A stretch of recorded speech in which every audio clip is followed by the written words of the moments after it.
Bonjour à toutes et à tous, bienvenue dans les conversations choisies.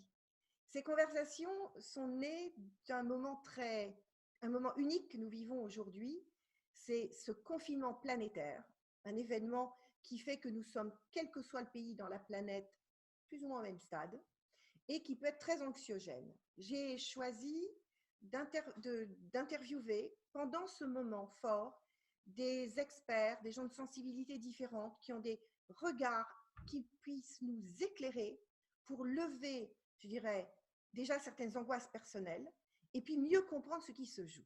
Et aujourd'hui, j'ai le grand bonheur et le privilège d'accueillir François Mabille. Bonjour Edith. Bonsoir. Alors, François est un universitaire, auteur de nombreux ouvrages, spécialiste des relations internationales, chercheur au CNRS, à la FNRS, c'est en Belgique, je crois, spécialiste Tout des à fait. conflits. Tout à fait. La FNRS est l'équivalent de notre CNRS en France. Voilà, donc la FLRS, à l'UQAM, donc à Montréal, et Exactement. en charge de la Fédération internationale des universités catholiques, pour laquelle il est amené à parcourir le monde. Donc il a un regard très vaste et très précis en même temps de ce qui se joue partout dans le monde. Pour moi, c'est un homme éclairé, dont le regard est vraiment un cadeau aujourd'hui. Alors, je crois aussi, François, que vous avez un ouvrage collectif qui est en cours sur le pouvoir dans une organisation amenée à gérer les incertitudes. Est-ce que je me trompe? Disons que ça n'est pas tout à fait ça. On a un ouvrage à la Fédération qui est en préparation sur la crise Voilà, du l'impact. Covid-19. Et donc, et là, ça rejoint ce que vous venez de dire, effectivement, on va travailler sur la manière dont on gère ou pas, dont nos gouvernants, mais pas que, savent gérer ou pas l'incertitude. L'incertitude étant toujours au cœur, ou la gestion de l'incertitude étant toujours au cœur finalement du pouvoir. D'ailleurs, vous citiez tout à l'heure, pendant qu'on échangeait, cet auteur qui explique qu'il n'y a pas d'incertitude, enfin, il n'y a pas de pouvoir sans incertitude et que l'art de gérer le pouvoir, c'est de gérer les incertitudes. Tout à fait. L'ouvrage en question, c'est un très bel ouvrage qui est sorti dans les années 90, 1993, je crois, aux éditions du Cerf, de Erhard Friedberg et Michel Crozier. L'ouvrage s'intitule Le pouvoir et la règle. Et donc, c'est une analyse en termes de sociologie des organisations, de la manière dont le pouvoir s'articule au sein des organisations et notamment des grandes entreprises, mais pas uniquement. Et effectivement, un des points extrêmement intéressants dans leur démonstration est de montrer, je dirais, l'inégalité qui réside dans nos organisations, et on peut tous en faire le constat dans les organisations dans lesquelles on travaille. Euh, Avoir l'information, c'est finalement disposer d'un pouvoir sur les autres. Et selon Friedberg et Crozier, l'une des définitions qu'ils donnent du pouvoir, c'est de dire ceux qui ont le pouvoir sont ceux qui gèrent l'incertitude. Parce que ce sont eux qui ont le plus d'accès à l'information, donc qui peuvent, d'une certaine manière, réduire la marge d'incertitude. Si dans une entreprise, je vais prendre mon cas, si dans une université, je ne sais pas ce que les responsables souhaitent faire, que je ne sais pas quelles sont les règles du jeu qu'ils vont établir demain, alors je suis totalement dépendant de ce qu'ils vont faire. Je suis dans l'incertitude totale. Et l'incertitude génère bien évidemment du mal-être, du malaise. Une grande partie du malaise au travail réside dans précisément cette incapacité pour les individus à savoir gérer de manière autonome leur travail. Plus vous confinez des personnes dans des petites boîtes en leur disant voilà la tâche que vous devez faire, mais vous le faites simplement en appliquant. Moins vous les rendez autonomes et plus vous accroissez finalement leur mal-être au travail. C'est très juste l'effet du confinement. En fait, être confiné, si on a une vision, si on a une compréhension de ce qui se joue, si Oui, on comprend les règles, vous disiez le pouvoir et les règles, c'est beaucoup moins angoissant que d'être confiné dans un grand nuage d'un brouillard. bien sûr. Aujourd'hui, le spécialiste que vous êtes des relations internationales, et c'est vraiment une spécialité, vous l'avez développée sur des années, vous avez beaucoup écrit là-dessus, vous êtes chercheur. Aujourd'hui, comment est-ce que vous voyez ce qui se joue et l'impact que ça va avoir dans le monde, les relations entre les pays, entre les zones? Écoutez, le but pour moi de discuter avec vous, justement, c'est de fournir des clés d'intelligibilité et de faire en sorte que, au terme de notre conversation, les personnes aient peut-être quelques points de repère. Donc, il ne s'agit pas de faire une conférence ex cathedra pour des spécialistes de relations internationales en utilisant les grandes théories que l'on peut éventuellement connaître. Je vais partir d'une image qui vaut ce qu'elle vaut. Il y a quelques années, Obama, avant même d'être président des États-Unis, était accueilli en guest star un peu partout dans le monde. Voilà. Il faisait suite à 2 mandats de Bush qui signifiaient l'unilatéralisme américain. Et finalement, j'allais dire que le monde occidental s'est reconnu en Obama. Obama a été célébré comme un leader en Allemagne, un leader en France et devenu président des États-Unis. Il a obtenu le prix Nobel de la paix avant même d'avoir prouvé que sa diplomatie était effectivement efficiente dans le domaine de la paix. Ça signifie quoi? Ça signifie que à cette époque, il y a eu besoin où le monde, l'opinion publique s'est reconnue dans un leader. Et un leader au niveau international, qu'est-ce que c'est? C'est une personne qui peut vous donner un certain nombre de points de repère, qui peut vous dire voilà ce que grosso modo nous voulons faire. Et là, en l'occurrence pour Obama, à une époque post-guerre froide, sortant de l'unilatéralisme américain, Obama a essayé de dire, on ne va pas aborder le sujet de ce qu'il a fait, mais je vais essayer de pacifier les relations internationales. C'est son discours du Caire, dans lequel il reconnaît la valeur de la civilisation musulmane. C'est sa main tendue à la Chine. C'est sa volonté de se retirer de l'Afghanistan en disant je baisse la pression militaire en Afghanistan, etc. Et donc, ces dernières années, on a pu voir que, si on suit la presse, je pense notamment à l'Express, le magazine L'Express, mais pas que, on a eu en quelque sorte deux leaders, Obama et puis le pape François, dans lequel beaucoup se sont reconnus en disant, voilà, cet homme porte des valeurs, lui aussi il tente de pacifier les relations, etc. Cette époque est révolue. Elle est révolue pour différentes raisons. D'abord parce qu'après Obama, on a eu Trump, et que côté Église catholique, les oppositions internes au pape François ont en quelque sorte amoindri la portée de sa parole.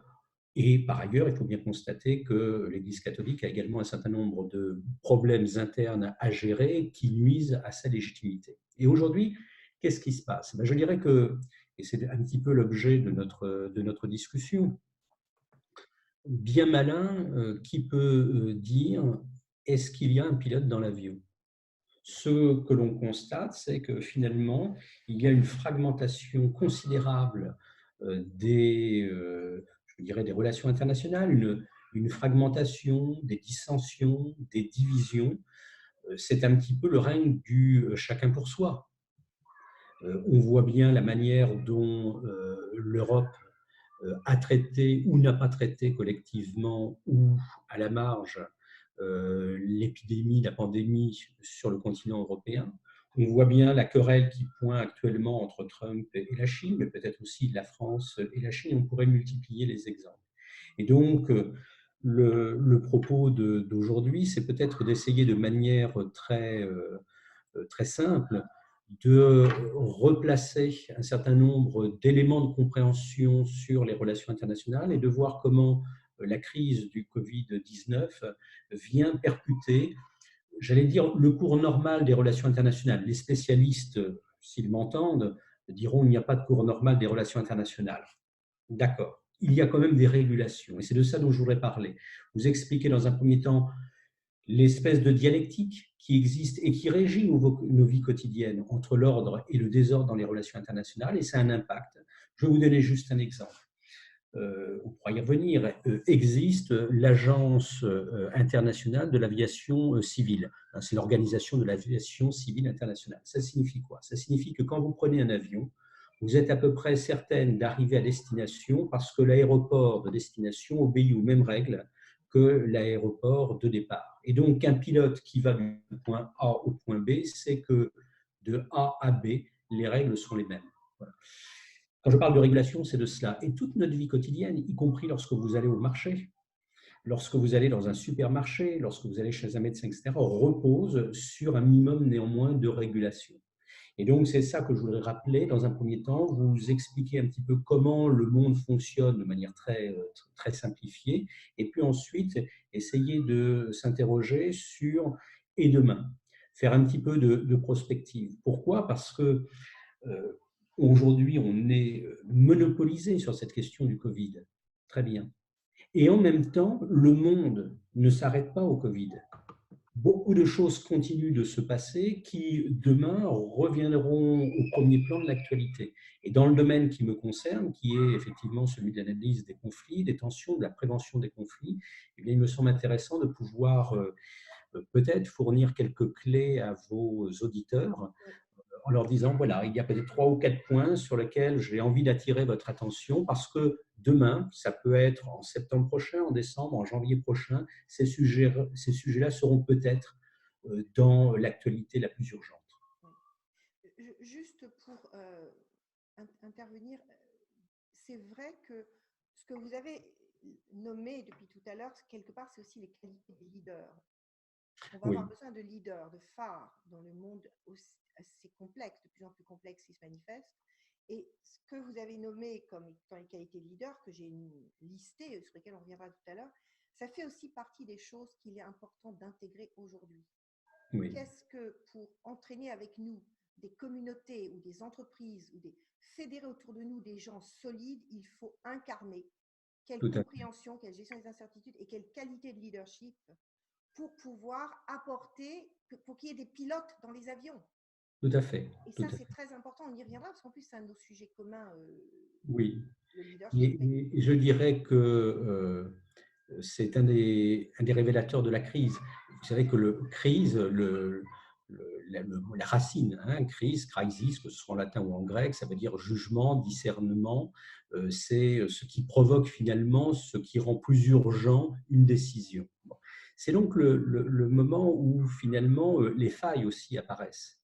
Et sur la thématique du leadership, moi je suis frappé de voir le fossé qui émerge entre la pratique de nos leaders politiques et puis ce que j'ai vu émerger avec grand plaisir depuis maintenant 2 ans, 3 ans dans les grandes universités, à savoir des formations sur le leadership au XXIe siècle. Non pas, je dirais, de manière promotionnelle ou publicitaire, non. Je vais vous prendre un exemple. Cambridge, grande université, magnifique université. Cambridge a lancé, il y a maintenant 1 an et demi, une formation sur le leadership. Rien à voir avec ce qu'on a connu en France, par exemple, dans les années 80, avec les années tapis.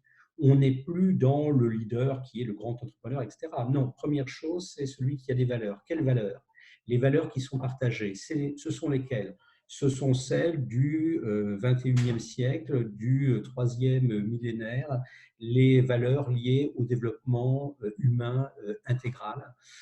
Voilà. Donc, qu'est-ce qu'on attend d'un leader? On attend d'un leader qu'il ait une vue globale, une perspective internationale et qu'il comprenne quoi? Qu'il comprenne que le monde est entré dans une période extrêmement dangereuse.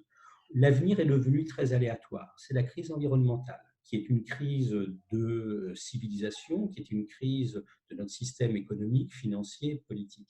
Et donc, Cambridge a développé une formation remarquable sur ce qui crée donc, ce qui sous-tend le leadership, cette adhésion à des valeurs, cette capacité à transformer les organisations que ces leaders dirigent pour qu'elles puissent participer à l'émergence de ces valeurs et puissent les concrétiser. Et puis, on attend également de plus en plus des qualités personnelles, autrement dit, une authenticité, j'allais presque dire une exemplarité, non pas tenir un discours et pratiquer autrement. Et donc, la crise, elle vient tout à fait révéler cette dissension. Vous pouvez prendre les leaders politiques les uns après les autres, finalement, aujourd'hui, fort peu nombreux sont ceux qui répondent aux critères de Cambridge, et cela sur tous les continents, effectivement. Ça, c'est un des aspects de la crise sur lesquels on pourra revenir, effectivement. C'est un aspect essentiel parce que l'individu rejoint le collectif. Exactement. Il y a aujourd'hui peut-être une meilleure perception, compréhension de l'approche qu'un Edgar Morin Oui, défend depuis des années, hein, sur la complexité. Dans ses premiers ouvrages, il rappelait que la complexité renvoyait, l'étymologie, c'était tisser ensemble, le tissage ensemble. tissage Voilà, ensemble, tout à hein, fait. tissage ensemble. Bon, le tissage ensemble, je trouve que ça renvoie bien à cette nécessité d'articuler les niveaux, le niveau personnel, les niveaux interpersonnels, collectifs, et jusqu'aux niveaux les plus élevés.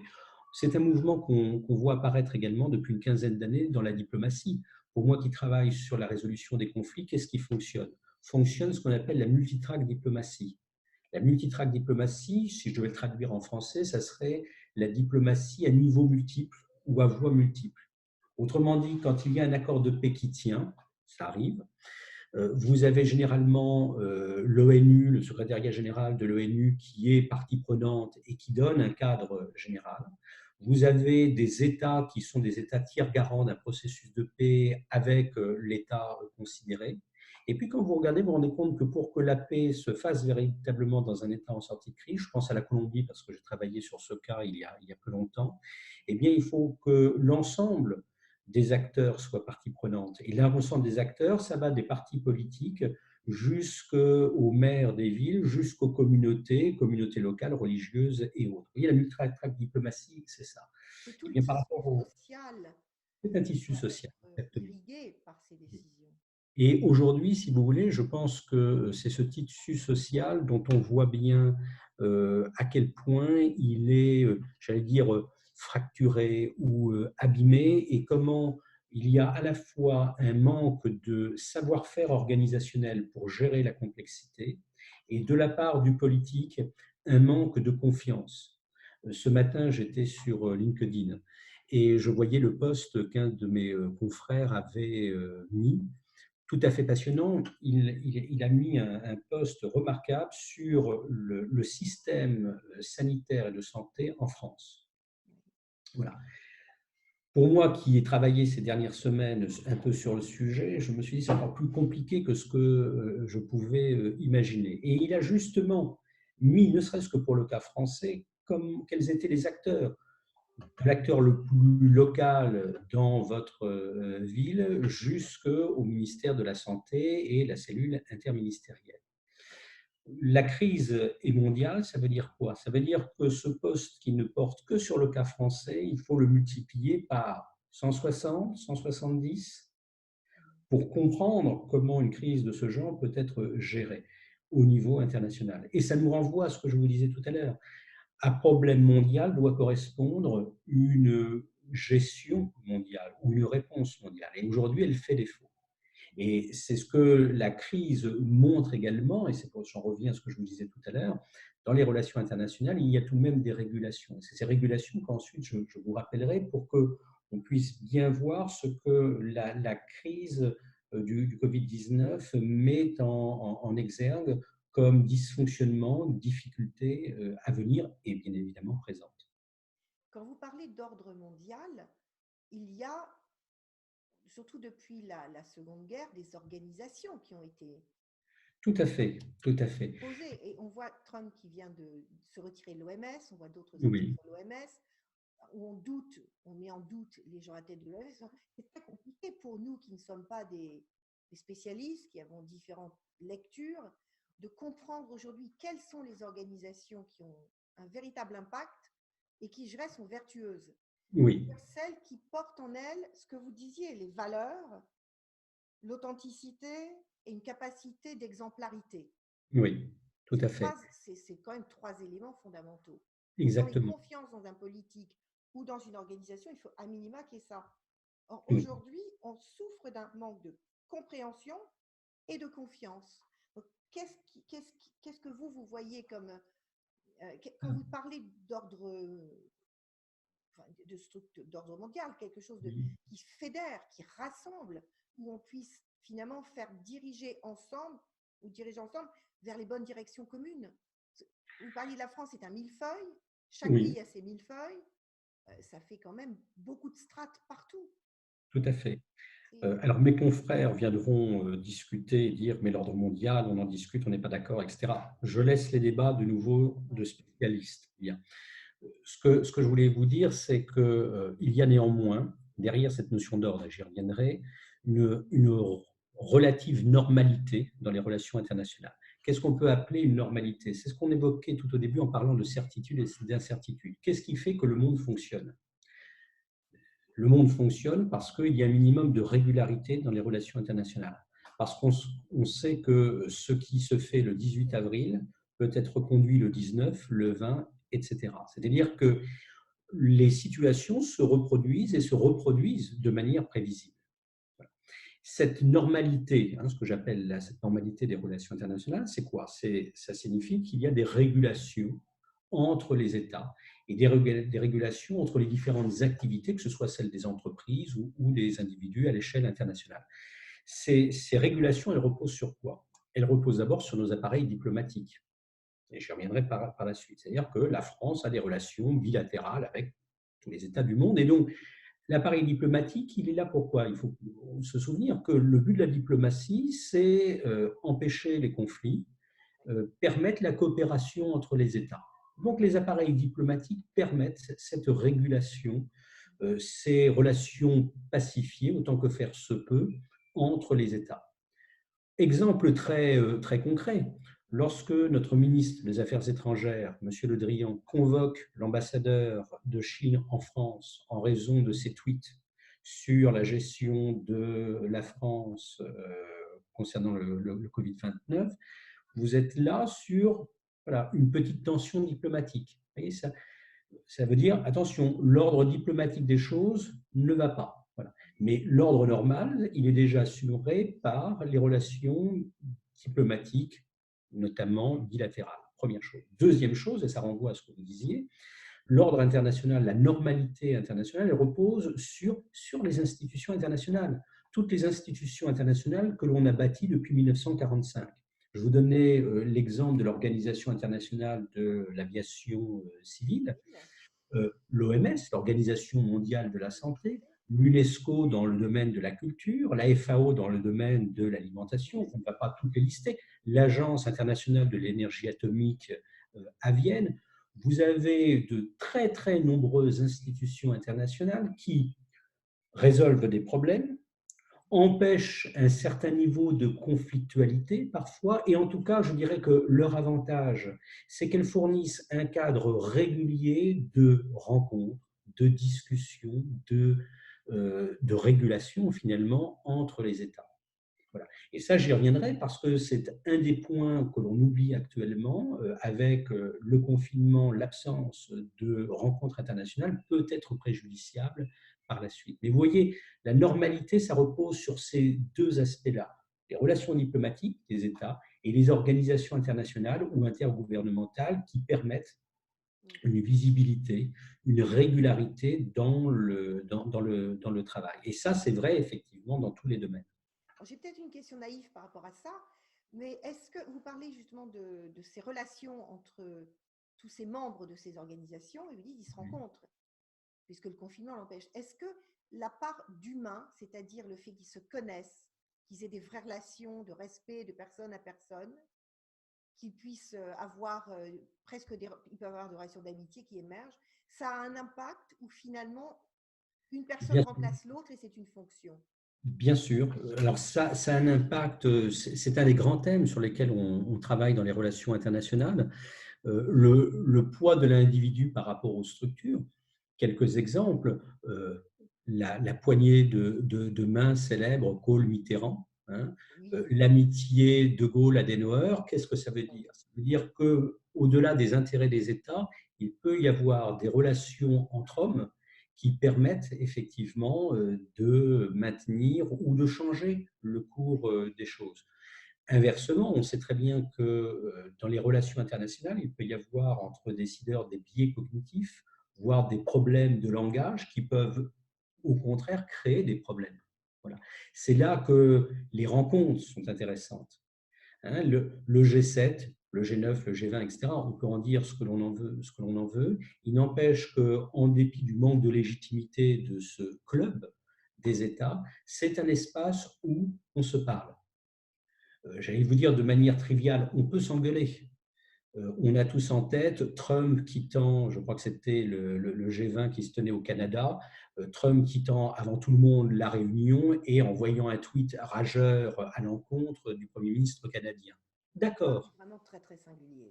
il est très singulier. Il n'empêche qu'il fait ça, mais il revient à la réunion d'après. Et donc, vous voyez, bon, Il y a un jeu aussi dans son comportement. tout à fait, tout à fait. Le jeu de symboles aussi. J'ai des collègues à l'Université Notre-Dame, qui est une de nos grosses universités aux États-Unis, qui travaillent sur langage, intelligence artificielle et paix, en essayant de voir comment, avec l'intelligence artificielle, on peut améliorer la communication pour empêcher ce qu'ils appellent les misperceptions. Et vous voyez, donc votre question, Nommer elle les est… effets émotionnels, en fait. Exactement, il y a aussi les effets émotionnels, bien évidemment. Bien évidemment. Effet émotionnel, hein, vous en parlez, souvenez-vous de la première poignée de main Trump-Macron.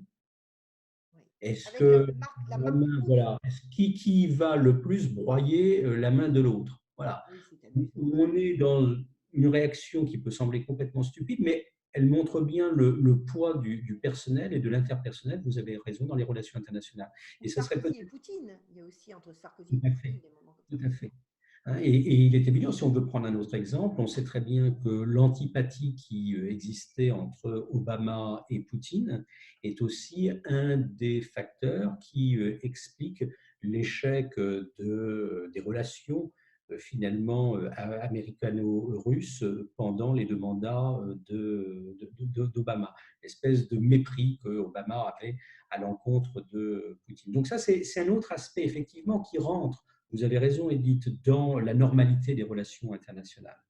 Hein, les relations internationales, effectivement, ce n'est pas que un comptage de missiles nucléaires, ce n'est pas que des échanges économiques, ce sont également des relations interpersonnelles, et notamment des relations interpersonnelles entre leaders.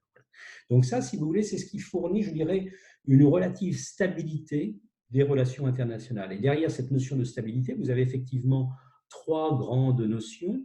La notion d'ordre international qu'on a évoquée. Alors, ça ne veut pas dire que l'ordre est juste, hein, mais il y a un ordre, c'est-à-dire une stabilité. La deuxième notion, ça serait celle de multilatéralisme, c'est-à-dire on accepte que l'ensemble des États travaillent ensemble, etc. Et éventuellement, si on est un peu positif, on dira, notamment en référence aux organisations internationales que vous évoquiez tout à l'heure, que les relations internationales, quand elles sont stables, reproduisibles, elles reposent également sur de la coopération internationale. Voilà. Et ça, je prends l'exemple universitaire, la vie universitaire, moi, c'est ce qui m'intéresse à la tête de ma fédération. Ce qui m'intéresse, c'est de dire, je ne suis pas confiné, entre guillemets, à l'espace français. Comme internationaliste, j'ai toujours eu un regard sur l'international et j'ai toujours travaillé avec des collègues étrangers. Et là, je suis dans une fédération, effectivement, en permanence, je suis en lien avec le monde entier. Donc, le monde entier, pour moi, c'est quoi? C'est de la coopération universitaire. Et la coopération universitaire, on peut multiplier d'autres exemples pour montrer que dans beaucoup de domaines, il y a des coopérations. Ça, c'est, je dirais, le côté positif. Et puis, j'ai des collègues qui viendraient me dire, François, certes, mais attention, les relations internationales, c'est de la rivalité, c'est de la géopolitique des puissances. Autrefois, la concurrence entre les États-Unis et l'Union soviétique, et puis aujourd'hui entre les États-Unis et la Chine, et puis l'Europe qui essaie de se faire une place dans cet entre-deux. C'est de la concurrence économique exacerbée, et on le voit bien, y compris en temps de crise, qui aura les masques, qui paie le plus pour avoir les masques les obtiendra au détriment de ses amis éventuellement, ce qu'on appelle la géoéconomie, hein, qui est la rivalité économique exacerbée. C'est l'usage du droit comme arme. J'ai un collègue, Zaki Laïdi, qui a écrit un merveilleux ouvrage sur le sujet qui montre comment le droit peut être une arme au profit des États les plus puissants. Et là, en Comment, par l'occurrence, exemple? vous prenez l'exemple des GAFA. Oui. Vous prenez, qu'est-ce qui fait que lorsque vous êtes pavillon français arrivant au canal de Panama, si vous êtes le premier, mais que derrière vous arrivent les États-Unis, vous devez laisser passer les États-Unis. Ouais. Voilà, les États-Unis pratiquent le droit du plus fort depuis très longtemps. Ça a été dénoncé, mais il n'empêche que vous avez un état de fait. Donc, vous voyez, quand je parle d'ordre international, ça ne veut pas dire que cet ordre-là, il est juste, hein, bien Mais il évidemment. est. Mais il est, voilà. Et il permet que les choses fonctionnent à peu près et il permet de gérer, je dirais, au maximum l'incertitude. On revient à notre sujet de base. Oui, c'est une trame de fond qu'on connaît à peu près, Voilà, relativement prévisible. exactement, C'est comme un échiquier tout à fait, relativement construit sur une certaine période. Et exactement. justement, en quoi ce qui se passe maintenant avec le confinement, moi, vu de ma petite fenêtre, on est à égalité, c'est-à-dire que ça touche tous les pays et quels que soient les êtres, on peut être riche, pauvre, jeune ou vieux, on peut être touché. Mais en fait, c'est pas vrai du tout. On en discutait tout à l'heure et je le vois avec les universitaires que moi-même j'ai le plaisir de côtoyer dans la task force. Les Américaines, les Australiennes, la Brésilienne et l'Indienne n'ont pas les mêmes contextes culturels, n'ont pas les mêmes moyens et ne vivent pas du tout le Covid-19 et la pandémie de la même manière. Donc en fait, c'est totalement inégalitaire, malgré l'apparence de tout le monde est au même Tout à degré fait, de confinement. tout à fait.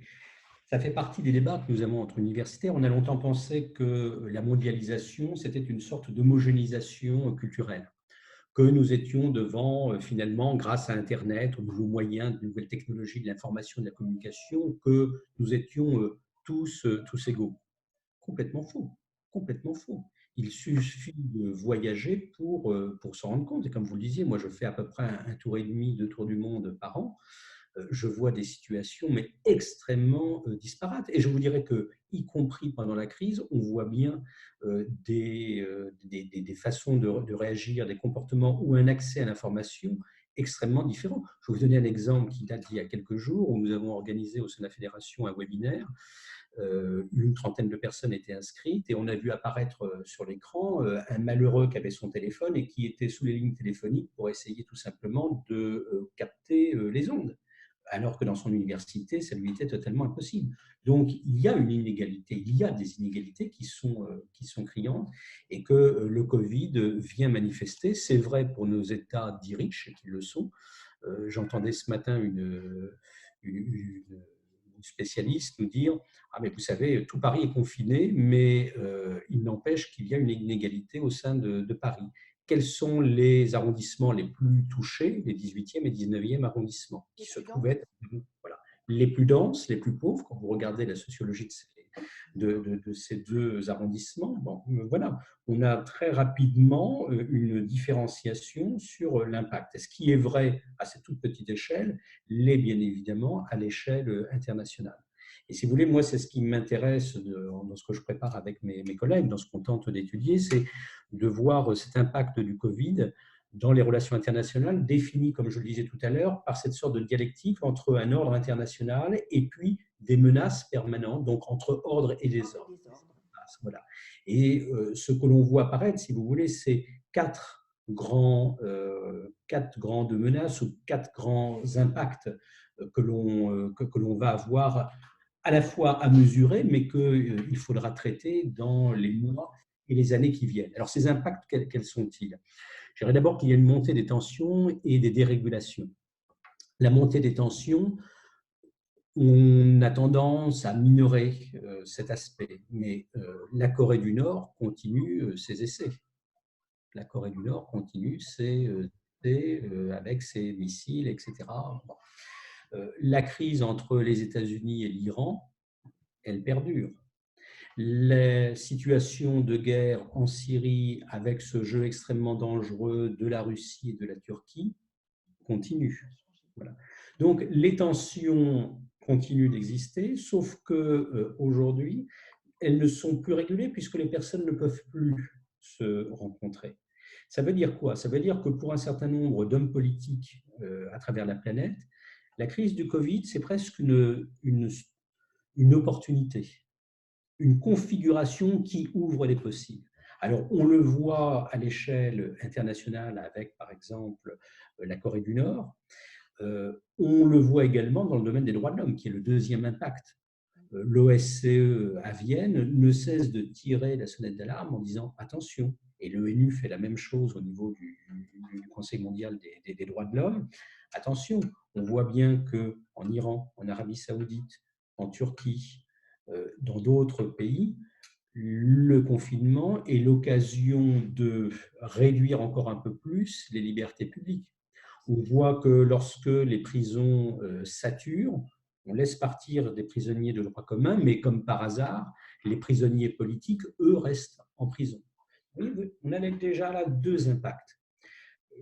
Au niveau toujours international, je reviens au point précédent sur la montée des tensions. J'évoquais Vienne, l'agence de l'énergie, l'agence internationale de l'énergie atomique. Il y a en permanence des discussions, notamment sur le renouvellement des traités nucléaires. Je ne vais pas rentrer dans les détails. Juste un exemple. Au mois de janvier dernier, j'étais à Washington pour discuter avec des collègues universitaires et des membres de la haute administration américaine de la négociation du traité qu'on appelle New START, donc le traité START, une nouvelle manière, etc. Et mes collègues américains me disaient, mais aujourd'hui, pour nous, l'enjeu, c'est de savoir si l'administration américaine va être capable de signer un nouvel accord avec la Russie, ou si on est reparti vers une course aux armements, comme on a pu la connaître il y a 30 ou 40 ans. Et c'était leur inquiétude principale. Or, ce que l'on voit, c'est qu'avec la crise, toutes les discussions sont interrompues, voire repoussées, ou qu'elles donnent lieu à des sortes de, j'allais dire en américain, de bargaining. Hein. Vous voyez, c'est voilà, du marchandage un petit peu douteux, hein, voilà, entre les États-Unis, la Russie, et puis Trump y inclut éventuellement la Chine. Et à la Trump, à la fois, il inclut la Chine dans les discussions, mais en même temps, il va accuser le gouvernement chinois de ne pas avoir fait le nécessaire par rapport au coronavirus. Voilà. Donc, vous voyez, la montée de la tension, c'est ça, c'est de se dire, un, il y a des États qui en profitent, deux, il y a des régulations qui aujourd'hui sont stoppées, et donc on repousse à plus tard des négociations qui sont extrêmement importantes. L'un des partenaires avec lesquels moi je travaille beaucoup, qui est le Geneva Center for Security Policy, donc c'est un magnifique think tank qui réunit des praticiens, diplomates, universitaires, ONG à Genève.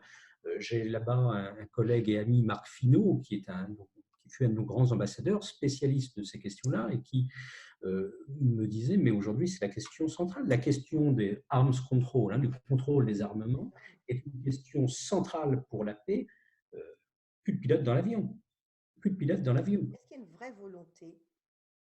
On peut se poser la question. On peut se poser la question. Alors, c'est toujours la même chose. Hein. Certains États, je pense aux États-Unis, se disent on aura ou on a une avance technologique que l'on doit maintenir, voire augmenter.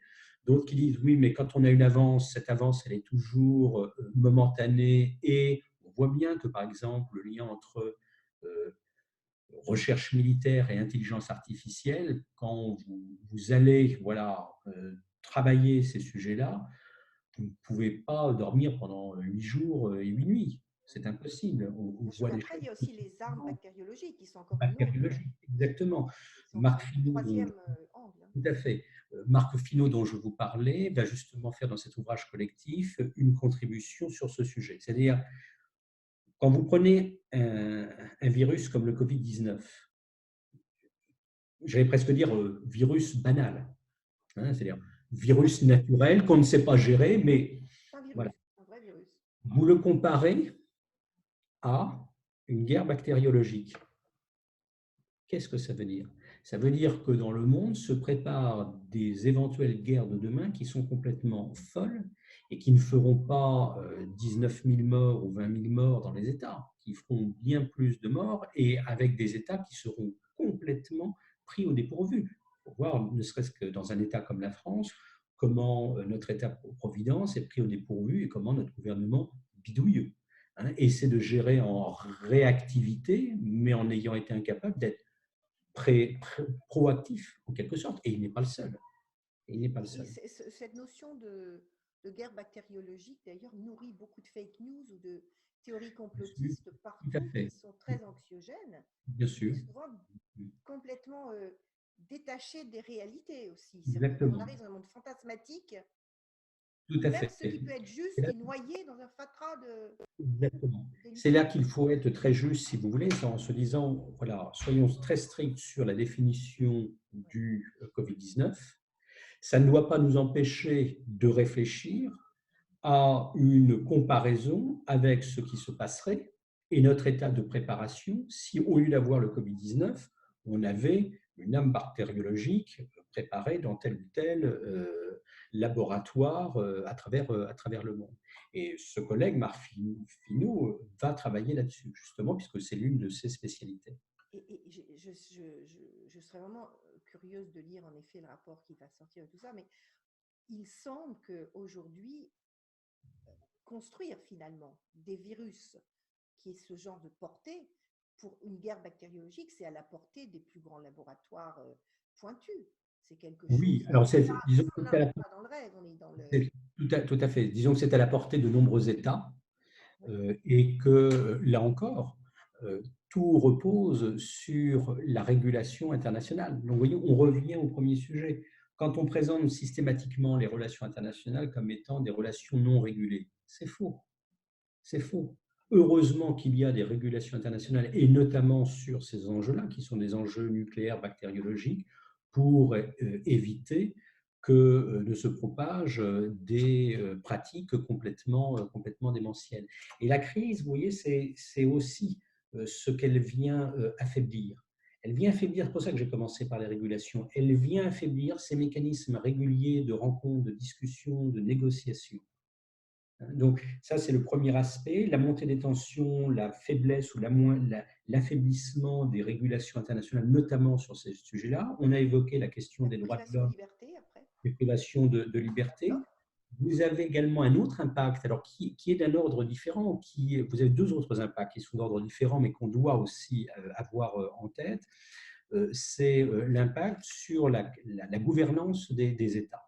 On voit bien, si vous voulez, que le Covid-19 va venir fragiliser la maîtrise que les politiques ont dans la gestion des populations. Voilà. Alors, vous avez le cas extrême, je dirais, de nos amis britanniques avec un Premier ministre qui, après s'être amusé à serrer toutes les mains, se retrouve en réanimation. Mais qu'est-ce que ça veut dire sur le gouvernement, hein? Bien évidemment, il y a continuité du gouvernement, mais ça affaiblit quand même singulièrement le pays, à la fois à l'interne et à l'externe.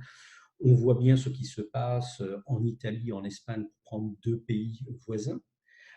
Donc là, il y a également des interrogations qui se posent. On le voit aussi au Brésil. La situation française est aussi assez parlante, d'une manière presque caricaturale, mais je pense que derrière la caricature, il y a quelque chose de vrai. Je vous dirais que le gouvernement a tenu grâce à l'ordre policier pendant les Gilets jaunes et que le gouvernement tient grâce au personnel soignant au sens large pendant cette crise.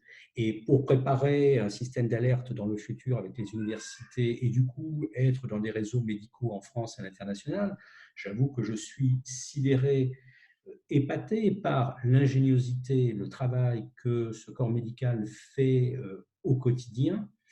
J'avais presque parfois envie de dire, en dépit des contraintes administratives qui leur tombent dessus, c'est-à-dire qu'on Qui sont ne travaille énormes. pas grâce à l'État, mais parfois en dépit de l'État. Ouais.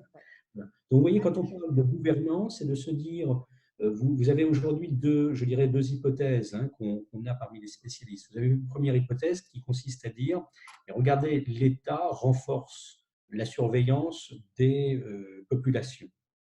Et la référence qui viendra, c'est celle de Foucault avec la notion de biopouvoir. Qu'est-ce que le pouvoir? Le pouvoir contemporain, c'est la gestion de la population. Et d'une certaine manière, on viendra vous dire, le confinement physique que l'on connaît n'est jamais que l'étape ultime du confinement dans lequel nos populations se trouvent depuis le 19e siècle, où on invente la carte d'identité, où on invente euh, le, Les empreintes. empreintes digitales, etc., où on a la vaccination et où on vous astreint à avoir un domicile, et donc, où, grosso modo, Et voilà, une banque. et une banque, et donc on sait grosso modo qui vous êtes, ce que vous faites, etc. Et il est vrai que tout au long du XXe siècle, les États modernes ont accéléré leur emprise sur la population. On a pu voir les 10 dernières années en France comment les normes étaient également de plus en plus restrictives avec les attaques terroristes. Ouais. Et donc, d'une certaine manière, certains de mes collègues diront, mais le confinement et surtout la sortie du confinement, donc le déconfinement, avec la question de la traçabilité, donc du tracking, viendra amplifier une tendance longue et sourde qui est une tendance extrêmement inquiétante. Alors ça, c'est une première approche. Et puis, vous avez une deuxième approche qui consiste à dire, mais finalement, l'État, qu'est-ce qu'il gère véritablement? Trump joue un jeu dangereux aux États-Unis avec ses gouverneurs pour dire vous confinez, mais confine et déconfine qui veut. Et vous avez une partie de la population de certains États, une partie de la population américaine qui dit nous voulons travailler. Voilà. Le travail est premier. Economy first. Economy first, exactement, et puis les tests complotistes, et puis etc., etc. Et donc, alors on peut dire c'est un jeu dangereux de Trump, effectivement, on peut dire également limite du système d'emprise américain, car quand vous avez ces Américains qui protestent et qui, alors qu'on leur dit pas de sortie, vous restez chez vous, vont dans la rue et se retrouvent à plusieurs centaines et que l'ordre policier ne fait rien, ça montre bien que l'emprise est là, ses limites. Et on pourrait multiplier les exemples comme cela. Donc, vous voyez, quand on parle de gouvernance, d'impact sur la gouvernance, c'est ça, c'est de se dire finalement, il y a peut-être une certaine fragilité dans les États, en tout cas un certain nombre d'États et les États occidentaux, mais pas que. Et la crise vient révéler cette fragilité qui peut être à la fois, je dirais, une fragilité organisationnelle. On voit bien comment la France est complètement désorganisée ou a été complètement désorganisée, voilà, et une fragilité, alors classique maintenant, mais qui risque d'être amplifiée à l'égard des politiques, une crise de confiance. Qui sont ces gens qui nous gouvernent, qui n'ont pas été capables de prévoir? Vous prenez le cas français qui est significatif. Les deux derniers livres blancs sur la défense mentionnaient comme risque majeur pour notre pays les risques de pandémie. Et moi, il y a 10 ans, c'était 2007, alors voilà, 13 ans maintenant, quand j'avais un ami qui, à l'époque, était à la tête du centre d'analyse et de prospective de notre ministère des Affaires étrangères, je travaillais de temps en temps un peu avec lui, il me disait, mais François, tu sais, le risque majeur pour nous, c'est le risque sanitaire. Et ça m'avait véritablement surpris, parce qu'à l'époque, on était déjà tous obnubilés sur le terrorisme. Et moi, bien évidemment, je pensais plutôt à ça. Il m'avait dit, mais pas du tout, pas du tout. Au Cap, ce que nous voyons, c'est cela. Oui, alors on le sait, on le dit dans le livre blanc de la défense, les deux derniers, et en parallèle, on fait baisser le nombre de masques. Donc vous voyez que là, il y a, en termes de, au-delà même, si vous voulez, des personnalités politiques, vous pouvez vous dire, mais aujourd'hui, sur quoi repose la compétence des politiques, hein? Alors La compétence, ils ne peuvent pas être non plus multicompétents, mais moi, j'aurais presque envie d'interroger sur de qui s'entoure-t-il? de qui s'entoure-t-il? Et puis, on a eu ces débats-là, et d'une certaine manière, ça a été l'arrivée de Macron, et je ne dis pas ça de manière négative, hein, mais souvenez-vous que tous les débats que nous avons eus lors des dernières présidentielles, et animés notamment par La République En Marche, c'était de dire, et c'est vrai parmi les députés de La République En Marche, la politique, ce n'est pas un métier, c'est une vocation, et à la limite, c'est un temps donné au pays pendant une durée déterminée. Oui, et en même temps, on peut dire peut-être que gérer les affaires d'un pays, c'est tellement complexe qu'il vaut mieux effectivement savoir préparer. C'est tout le débat qu'on a eu également en France autour de l'ENA, hein, l'École nationale d'administration. À quoi sert-elle? Comment recrute-t-elle? On aurait pu se dire également qu'est-ce qu'elle enseigne etc., etc. Et vous voyez, la crise, là, elle manifeste bien cette fragilité du politique sous cet angle-là. Hein, Sur un plan plus individuel, quand je parle de la crise à mes communautés ou de chefs d'entreprise ou toutes ces femmes, parce que je m'occupe beaucoup des femmes, je dis souvent, en fait, cette crise, c'est une loupe qui met exactement, magnifiquement en valeur ce qui fonctionne et ce qui dysfonctionne. Donc exactement, là, on a une espèce de focale, de loupe, de magnifier sur tout. Donc tout va prendre des ampleurs infiniment plus grandes. tout à Et on fait. a eu tout à l'heure un échange que j'ai trouvé intéressant sur la notion de confinement aussi, pour aller, là on parle du côté comment mieux comprendre les enjeux extérieurs à nous, pour être Oui, plus serein, pour avoir des repères, mieux comprendre, avoir une grille de lecture, on va dire. Mais au niveau individuel, il y a aussi une expérience que vous avez de par votre expérience auprès des universités catholiques, c'est l'expérience du confinement religieux.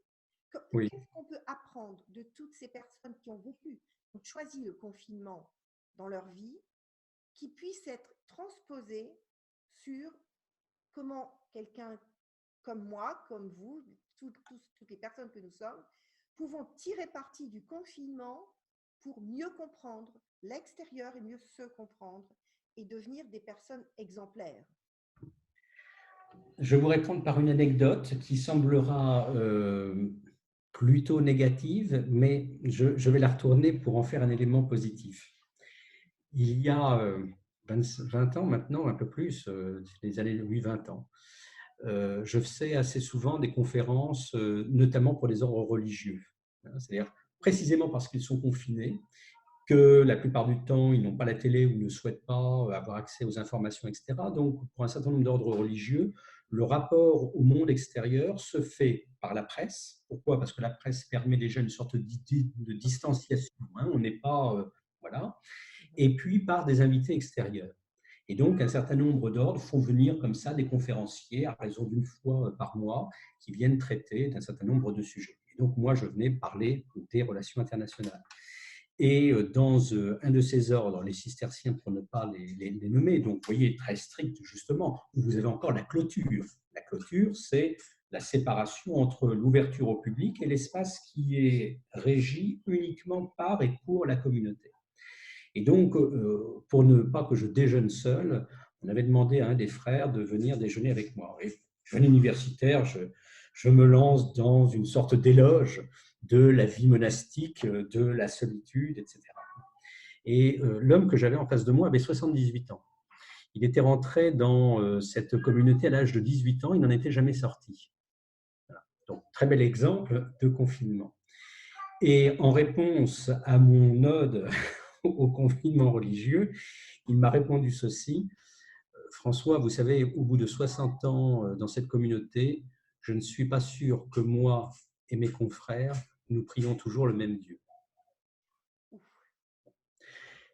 Ça veut dire quoi? Ça veut dire que, voilà, je crois qu'il faut déjà se mettre en garde en disant le confinement, c'est une expérience extrêmement difficile, c'est une expérience de la solitude, même quand vous êtes dans une communauté, où finalement, vous avez beaucoup de pratiques d'évitement, de contournement des relations avec les autres qui peuvent se mettre en place. Et ça renvoie, et ça me semble important, ça renvoie tout de même à une expérience, j'allais dire, existentielle. C'est un sujet qu'on a en commun, Edith, et on y a travaillé souvent ensemble. Moi, je vous l'ai dit, j'étais marqué par la figure d'un grand spirituel français, Marcel Legault, hein, et qui disait que la solitude, l'expérience de la solitude était au cœur de son expérience spirituelle. Et il rappelait, ce qui est vrai, on en a discuté, qu'au moment de notre mort, on peut être accompagné, mais in fine, on meurt seul. Voilà. Je dirais que l'expérience du confinement, qu'elle soit négative ou positive, c'est déjà ça. C'est une sorte de miroir de notre condition existentielle qui est bien celle de la solitude. Même si on a des relations sociales, même si il y a Christophe, Guillaume autour de vous, etc. Mais il n'empêche que cette expérience est centrale. Ensuite, bien évidemment, ce que les religieux viendront dire, et là c'est beaucoup plus positif, c'est-à-dire qu'est-ce qui constitue le centre, le cœur de votre vie? Est-ce que c'est justement l'évasion, les relations avec les autres, Ou est-ce qu'on se concentre sur l'essentiel? Et se concentrer sur l'essentiel, c'est de savoir qu'est-ce qui me fait vivre? Voilà, une sorte de réflexivité sur ce qui nous tient comme individu et comment on se nourrit, comment l'essentiel en nous est nourri. Alors moi, je n'ai aucune légitimité pour parler, donner des leçons, etc. Ce que je vois néanmoins, si vous voulez, dans ma toute petite expérience, c'est que l'on voyage beaucoup ou peu, à un moment ou à un autre, on est renvoyé néanmoins à cette question. C'est-à-dire, moi, comme je vous le disais, je voyage, je rencontre énormément de personnes. J'ai fait l'expérience de l'incroyable diversité du genre humain et des situations de vie. Et à un moment ou à un autre, ça nous renvoie quand même à cette comparaison, moi et les autres, et qu'est-ce qui fait ma singularité et qu'est-ce qui fait la singularité des uns et des autres. Et donc cette question-là, voilà, elle doit bien se gérer d'une certaine manière.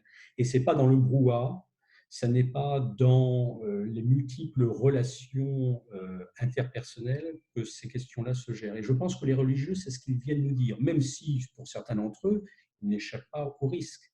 Mais je pense que cette approche qui est la leur, cette expérience qui est la leur, est une expérience qui vient peut-être nous rappeler qu'on peut, d'une certaine manière, se perdre.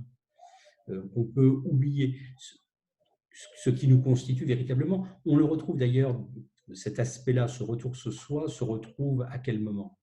Ça se retrouve au moment de la maladie.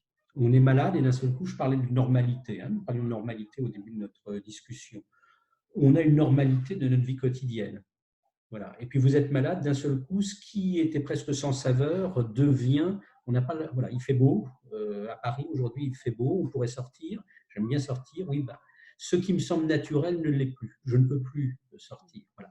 La maladie vous ramène à cela. Vous avez un très beau livre de Maurice Bellay qui s'appelle L'épreuve ou le tout, l'épreuve ou le, je sais, ne connais plus le sous-titre, l'expérience de la divine douceur, quelque chose comme ça. Voilà, qui est le retour à l'essentiel à travers l'expérience de la maladie. Alors bien évidemment, il ne fait pas l'éloge de la maladie, il l'a traversée et il sait ce que c'est. Mais voilà, regardez les personnes qui ont vécu des expériences dites de mort rapprochée ou de mort imminente, les fameux near-death experience. Bon, ce sont des gens qui reviennent et qui ressortent de cette expérience transformés, en disant mais finalement ce qui constituait, là encore, le quotidien et l'intérêt de notre vie, on le met de côté, ça n'est plus ça qui est bon.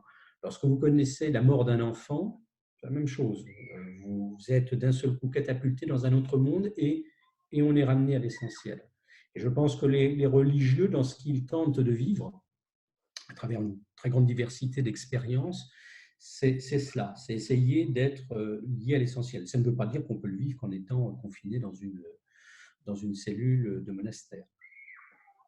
Mais dans ce que j'entends, dans ce que vous dites, François, et on en parle souvent, il y a aussi, je pense que pour moi, ce qui va différencier énormément le rapport au confinement, je dirais que c'est si on devait faire un- une ligne, ce serait de la matérialité absolue à la spiritualité.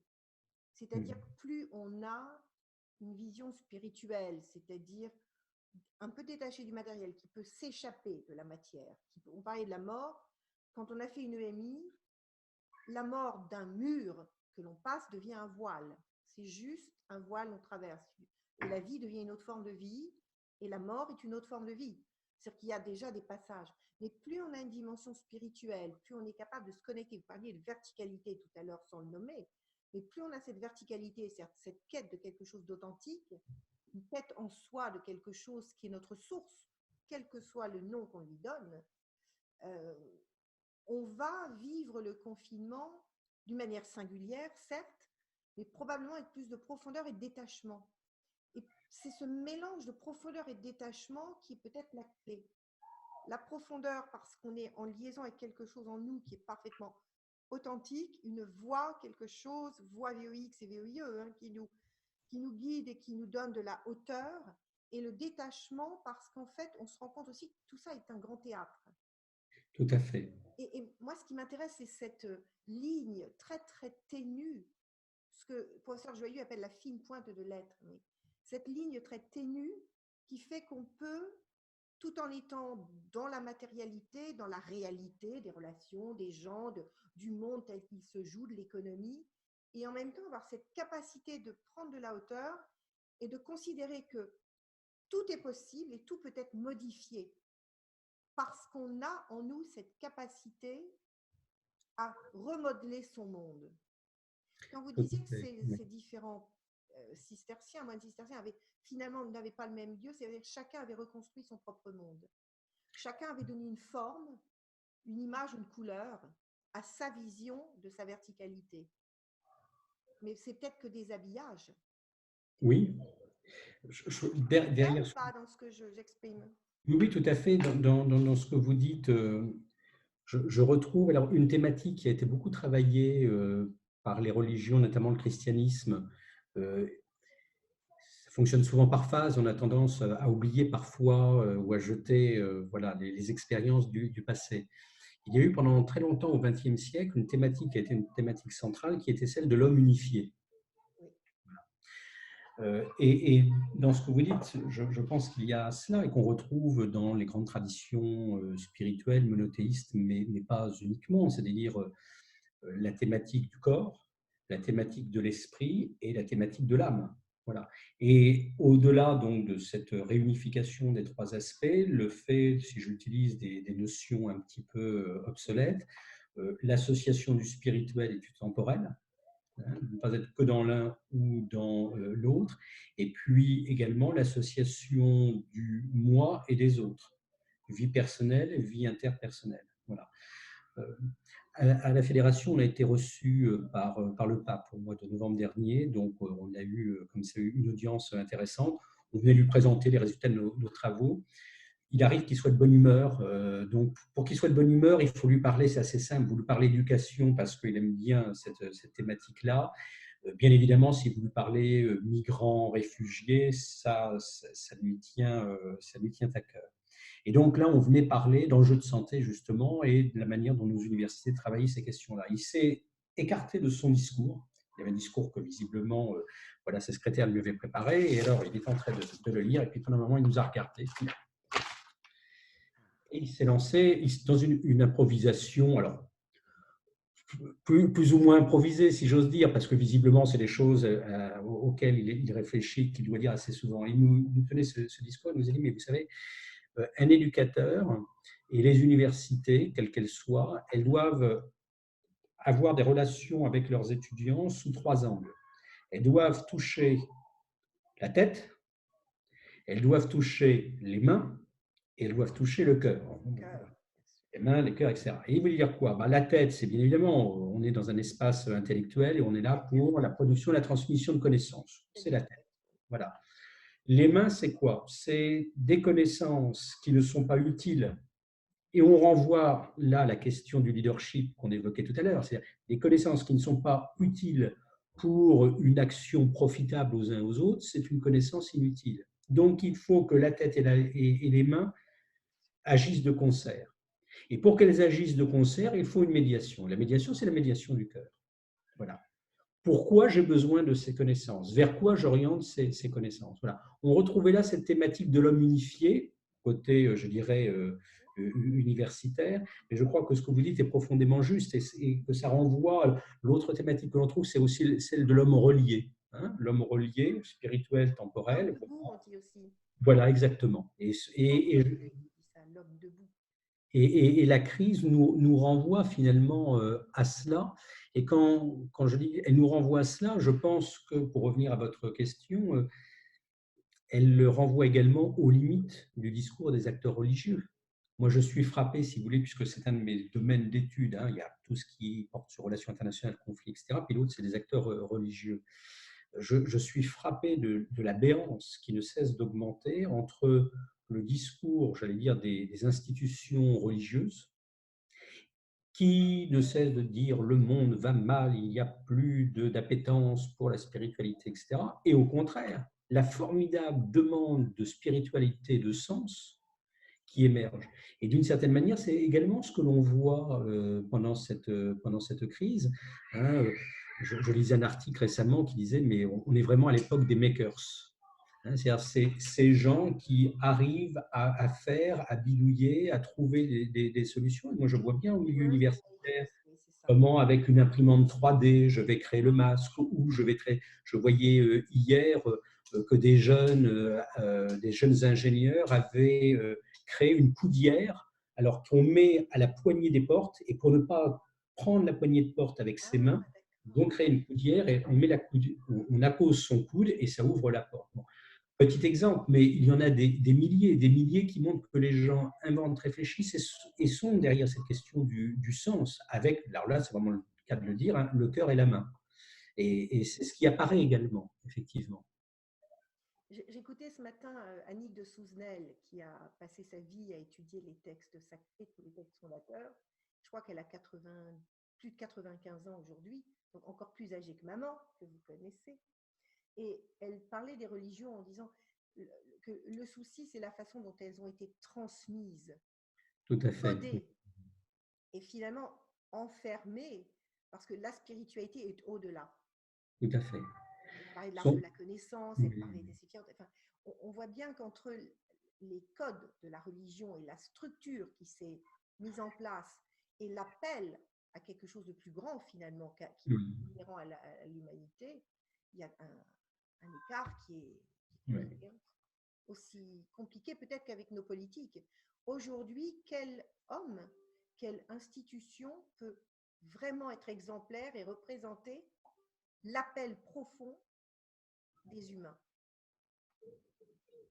C'est très difficile, effectivement. Il y a sans doute en amont une réflexion néanmoins sur, en tout cas pour des régimes comme les nôtres, sur le fonctionnement de la démocratie, sur la crise de la confiance.